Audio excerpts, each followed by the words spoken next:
नमस्कार प्यारे बच्चों, आज हम पढ़ाने जा रहे हैं वर्ग 8 का विषय है हमारी दुनिया। इकाई है इकाई 1 का है। इसमें है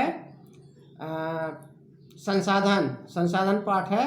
उसमें आज भूमि के बारे में हम बता रहे हैं। देखिए, भूमि जो है, भूमि एक महत्वपूर्ण प्राकृतिक संसाधन है।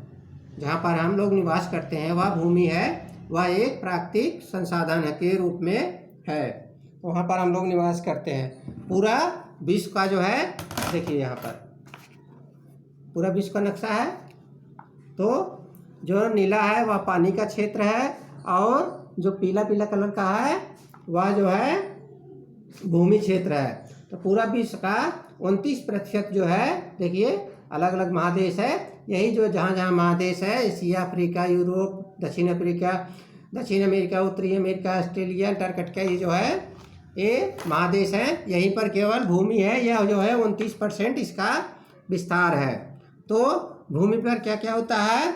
भूमि पर पहाड़ होता है, पठार होता है, मैदान होता है, दलदल होता है, मरुस्थल होता है, हिमाच्छादित होता है, वनच्छादित होता है। इसे हिमालय पर हिम रहता है, और बहुत सारे जगह जंगल होते हैं तो वनच्छादित बोलते हैं उसको। इसी तरह मैं आपको आगे बता रहे हैं कि मैदानी भाग में जनसंख्या अत्यधिक होता है।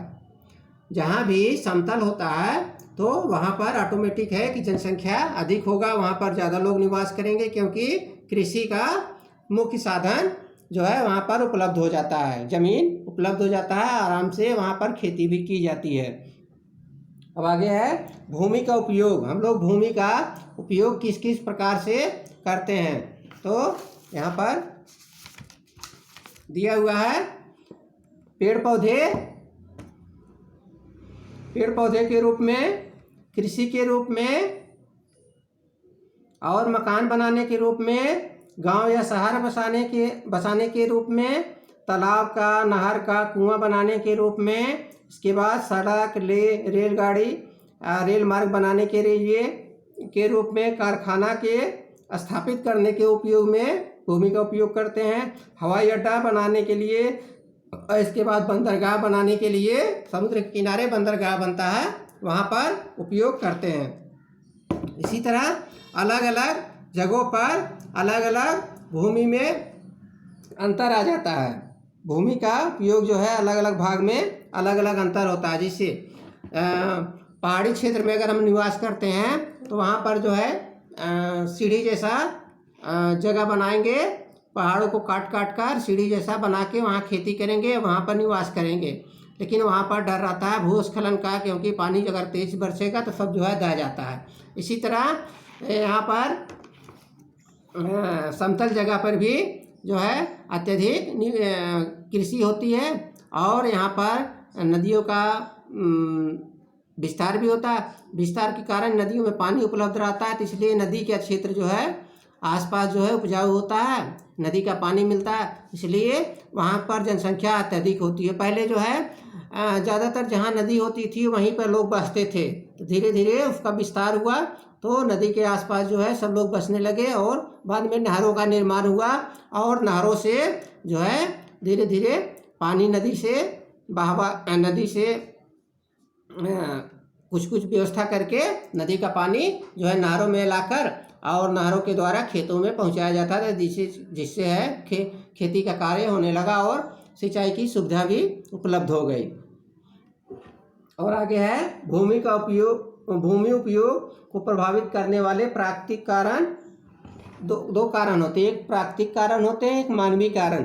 प्राकृतिक कारण होते हैं, जिससे पहाड़ ये सब हो गया, तो वह जो है प्राकृतिक कारण है। प्राकृतिक कारण जैसे तेल का मिलना, कोयला का खान मिलना, और पहाड़ का मिलना, ये सब जो है प्राकृतिक कारण है भूमि का। और वहाँ पर जो है कल कारखाने लगाएंगे, जैसे जहाँ कोयला मिलेगा तो वहाँ पर जो है ज़्यादातर फैक्ट्री आसपास में लगेंगी। जहाँ पर पहाड़ है तो वहाँ सीमेंट की फैक्ट्री आसपास में लगेंगी। तो वह जो है प्राकृतिक कारण हो जाते हैं। इसके बाद मानवीय कारण हो जाता है कि जहाँ पर समतल होता है, आवागमन का साधन होता है, वहाँ जो है शहरों का निर्माण होता है, कल कारखानों का निर्माण होता है, इसलिए जो है वहाँ वह मानवीय कारण हो जाते हैं। इसके बाद भूमि उपयोग वर्ग बांटा गया है। तो भूमि क्षेत्र की वन क्षेत्र की भूमि, वन जहाँ उगाए जाते हैं वह वन क्षेत्र की भूमि कहलाती है। इसके बाद कृषि कार्य के लिए अनुपयोग भूमि, जहाँ पर कृषि कार्य नहीं होता उसको हम बंजर कहते हैं, चाहे बंजर भूमि। सड़क निर्माण हो जाता है, वहाँ पर उद्योग लगा दिया जाता है तो उसका भी उपयोग हो जाता है। इसके बाद पड़ती भूमि, जहाँ पर कृषि कार्य नहीं होता वह पड़ा हुआ रहता है तो पड़ती भूमि उसको कहते हैं। इसके बाद है अन्य कृषि अयोग्य भूमि, जैसे चरागाह भी होता है, जंगल जैसा हो जाता है, वहाँ पे तरह तरह के पेड़ उगे रहते हैं, घास रहता है, वहाँ पर जो है बच्चे चरते हैं। गांव में देखिएगा बहुत जगह जो है बगीचा रहता है, वह चरागाह के रूप में उपयोग होता है। और शुद्ध बोई गई भूमि, जहाँ पर पूरे हम लोग खेती करते हैं, कृषि कार्य करते हैं, फसल उगाते हैं, वह जो है शुद्ध बोई गई भूमि कहलाती है। और इसके बाद है आगे है मिट्टी का संरक्षण। भूमि का हम लोग को संरक्षण भी करना चाहिए क्योंकि यह बहुत ज़रूरी है। अगर मिट्टी बची रहेगी तभी हम उस पर खेती करेंगे और हम लोग बचे हुए रहेंगे।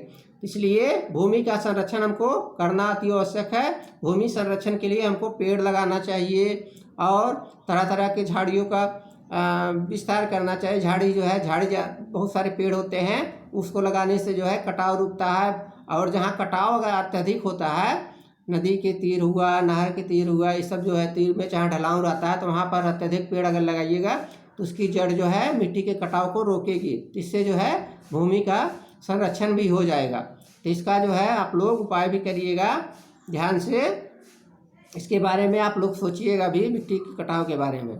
ठीक है, अगला फिर हम आगे बताएंगे। इसके बाद क्या मिट्टी है, इसके बाद मिट्टी के बारे में बताएंगे। भूमि तो हो गया, और तब तक जो है मिट्टी आप लोग पढ़ लीजिएगा ध्यान से, इसमें बहुत सारी बातें हैं, उसको पढ़िएगा तो बहुत ज्ञानपूर्वक बातें मिलेंगी, आसपास की ही बातें मिलेंगी। नमस्कार।